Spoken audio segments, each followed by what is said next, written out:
హల్లెలూయా.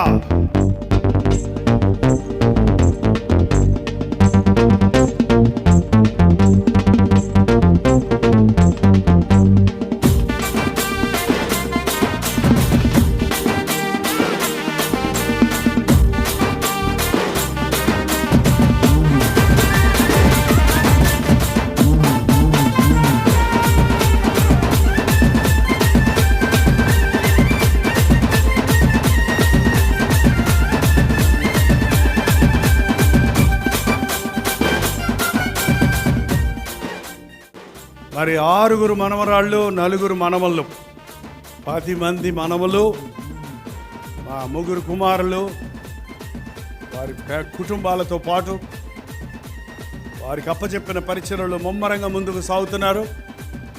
ఈ పరిచర్యలన్నిటి కోసం ఈ ప్రార్థనలు గుర్తుపెట్టుకోండి.